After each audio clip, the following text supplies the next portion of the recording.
නිතුපියස බුද්ධි පරීක්ෂණයේ පාඩම් මාලාවෙන් මම එම් වික්‍රමාරච්චි අද වීඩියෝවෙන් අනුපාත පිළිබඳ ගැටලු විවිධාකාරයේ ගැටලු අපි ඔබට ලබා දෙනවා.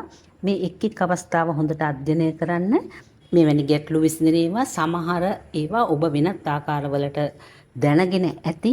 නමුත් මං හිතනවා මේ අනුපාත ක්‍රමයට ඉතාමත්ම සරලයි. තරඟ විභාග සඳහා කාලය වැදගත් බැවින් පුන පුනා මෙවැනි අභ්‍යාසවල යෙදීමෙන් කෙටි ක්‍රම මගින් ඔබගේ සාර්ථකත්වයට ළඟා වෙන්න පුළුවන්. ඉතින් මම ප්‍රාර්ථනා කරනවා ඔබට මේ සියල්ලක්ම ජය ගන්න ලැබේවා කියලා. අනුපාත ගැටලුවල පළමු ගැටලුවට අපි කියවලා බලමු. යම් මුදලක් කමල් අමල් හා නිමල් අතර බෙදන ලදී. එසේ බෙදීමේදී කමල් හා මල් අතර 5:3 අනුපාතයටද අමල් හා නිමල් අතර 4:3 අනුපාතයට මුදල් බෙදා දෙන ලදී. මුදල් බෙදීමේදී කමල්ට වඩා රුපියල් 22000ක් අඩුවෙන් නිමල්ට ලැබුණේ නම් තිදෙනාට ලැබුණු මුළු මුදල සොයන්න. මේ ගාන හදනකොට අපිට පේනවා අවස්ථා දෙකක් දීලා තියෙනවා. දෙදෙනා අතර අනුපාතයන් දීලා තියෙනවා. ඒතර පළවෙනි අවස්ථාව ගත්තොත් කමල් හා අමල් අතර 5:3 අනුපාතයක්, අමල් හා නිමල් අතර 4:3 අනුපාතයක් කියලා තියෙන්නේ. අපි මේක මේ විදිහට සටහන් කරගන්න. සටහන් කරගත්තම අපිට පේනවා අපි ඉස්සෙල්ලම් බලන්න ඕන මේ දෙකටම පොදු පුද්ගලයා කවුද කියලා. එතකොට පොදු පුද්ගලයා මෙතෙන්දි වෙන්නේ අමල්. එතකොට අපි පොදු පුද්ගලයාගේ අවස්ථාව ගත්තොත් පළවෙනි අවස්ථාව පොදු පුද්ගලයාගේ 5:3යි 4:3යි මේ විදිහටනේ තියෙන්නේ. එතකොට අපි ඒ අවස්ථාව 3 වරක් 4 12යි කියලා අමල්ගේ එක් අවස්ථාවක් ගන්න 12ට කියන එක. එතකොට කමල් ඒ ස්ටෙප් එකේ තියෙන කමල් කීයෙන් විතර 3 12 වෙන්න 4ෙන් ගුණ කරන්න ඕනේ. ඒ වගේ කමල් එතකොට 4ෙන් ගුණ කරොත් තමයි 20 වෙන්නේ. ඒ වගේම දෙවෙනි අවස්ථාව ගත්තොත් එතකොට 12 වෙන්නේ අමල්ගේ තියෙන්නේ එතන 4යි 4 වරක් 3යි. ඒතර 3ෙන් ගුණ කරන්න ඕන අනිත් පදෙ 3ෙන් ගුණ කරන්න ඕන 3 වරක් 3 නිමල් 9යි.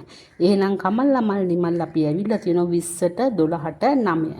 මේ ආකාරයට පොඩි දල සටහනක් හැඳගෙන තමයි අපි මේක හදන්න ඕනේ. ඊට පස්සේ දෙදෙනා අතර මුදල් බෙදුම් අනුපාතය කොහොමද? 20ට 12ට 9යි. දැන් මේක සම්පූර්ණයෙන් එකතු කරාම කීයද? 20යි 12යි 32යි 9යි 41යි. ඒතකොට 41න් පංගු විදියට අපිට මේක ලියා ගන්න පුළුවන්. එතකොට කමල්ට ලැබුණු භාගය 41න් 20යි, අමල්ට ලැබුණු භාගය 41න් 12යි, නිමල්ට ලැබුණු භාගය 41න් 9යි. ඊළඟට ගාන කියනවා අමල් හා නිමල් අතර භාගයේ වෙනස රුපියල් 22000යි කියලා. එතකොට භාග වෙනස කොහමද? 41න් 20 අඩු කරනවා 41න් 9න් සමාන වෙනවා රුපියල් 22000ට. ඒතර 20න් 9ක් ගියාම 11යි. මොකද හරය සමානයි. ඒ නිසා ලවය අඩු කරා 41න් 11 කියන්නේ රුපියල් 22000යි. ඒ කියන්නේ කොටස් 11ක් රුපියල් 22000යි. එහෙනම් ඒ කොටසක් කියන්නේ කොහමද? 22000 11න් බෙදුවම රුපියල් 2000යි. එහෙනම් මුළු මුදලෙන්නේ 41න් පංගු 41ක්. එහෙනම් මේක 41කින් වෙනනම් රුපියල් 2000 රුපියල් මුළු මුදල රුපියල් 82000ක් වෙනවා. මේක තමයි පළමු ක්‍රමය. දෙවන ක්‍රමයට විදියට මම මේකේ ගන්නවා මේ විදියටම කමල් අමල් නිමල් මේ විදියටම 5:3 4:3 කියලා ලියාගෙන පොදුවේ තියෙන පුද්ගලයා අරගෙන කමල්ට 20ට 12ට 9ට පළමු අවස්ථාව වගේම ගන්නවා.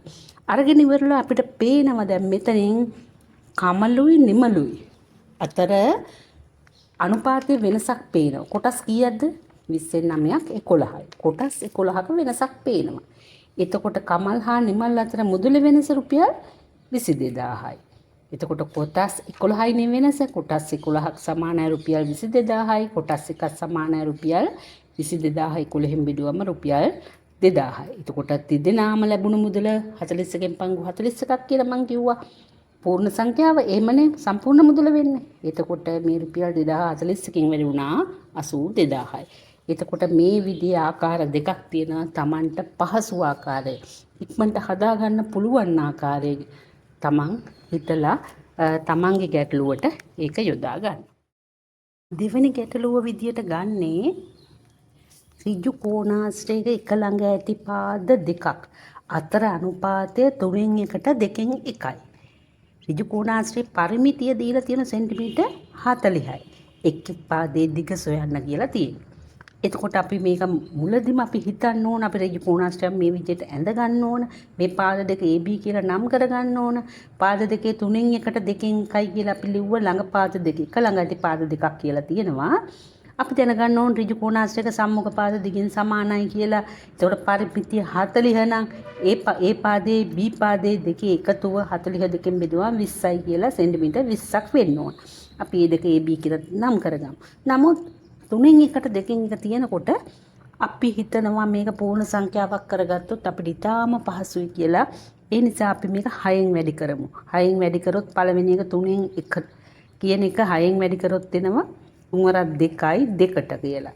2කින් වැඩි කරොත් එනවා 3යි කියලා. එතකොට 2ට 3 අනුපාතය කියලා. එතකොට එනවා එක ළඟ තියෙන පාද දෙකේ අනුපාතය Aට B 2ට 3යි. එතකොට 2ට 3යි නම් සම්පූර්ණ මුදල කීයද? 2යි 3යි එකතු කරාම 5යි. එතකොට 5න් A අනුපාතය 5න් 2යි භාගයක් විදියට A B කියන්නේ 5න් 3යි භාගයක් විදියට.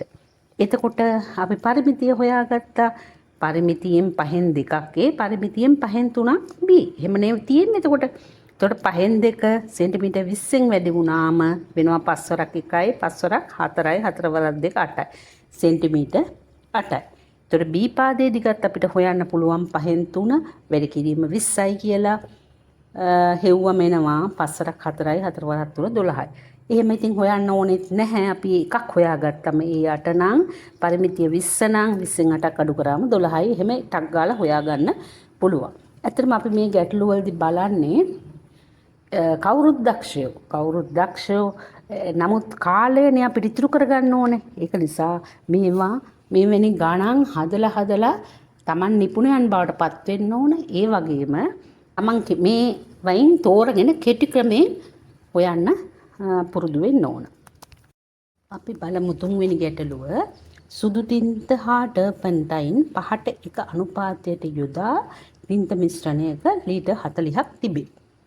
ඉන් ලීටර් 10ක් ඉවත් කර ඉතිරි මිශ්‍රණයේ තවත් සුදු තින්ත ලීටර් 5ක් එකතු කළේ නම් දැන් මිශ්‍රණයේ සුදු තින්ත හා ටර්පන්ටයින් අතර අනුපාතය කුමක්ද? දැන් මොකද්ද කියන්නේ මේ ගාන? සුදු තින්තයි ටර්පන්ටයින් 5ට 1 අනුපාතයේ තියෙනවා. අපි මේක භාගයක් විදියට බලමු. ඒතර 5යි 1යි 6යි සුදු තින්තක කොටස් භාගයක් විදියට 6න් 5ක් තියෙනවා. ටර්පන්ටයින් භාගයක් සංඛ්‍යාවක් විදියට 6න් 1ක් තියෙනවා. ඒක අපි ලියාගත්තා. ඊට පස්සේ අපිට කියනවා මේකෙන් ලීටර් 40න් ලීටර් 10ක් ඉවත් කරාලු. එතකොට ලීටර් 40න් ලීටර් 10ක් ඉවත් කරාම ලීටර් 30ක් තියෙනවා. එතකොට මේ ලීටර් 30 තියෙන්නේ කොහොමද? සුදු තින්ත 30න් 6න් 5යි. Turpentine 6න් 1යි litre 30යි. අපි බලන්න ඕන සුදු තින්ත 6න් 5යි කියන්නේ ලීටර් 30යි කොච්චර තියෙනවද කියලා බලන්න. 6 වරක් 1යි 6 වරක් 5යි 5 වරක් 5 25යි සුදු තින්ත ලීටර් 25ක් තියෙනවා. එහෙනම් ඔක්කොම 30 නම් ටර්පන්ටයින් ලීටර් 5යි. එහෙම නැත්නම් අපි බලනවා 6න් 1 වැඩි කිරීම ලීටර් 30 කියලා.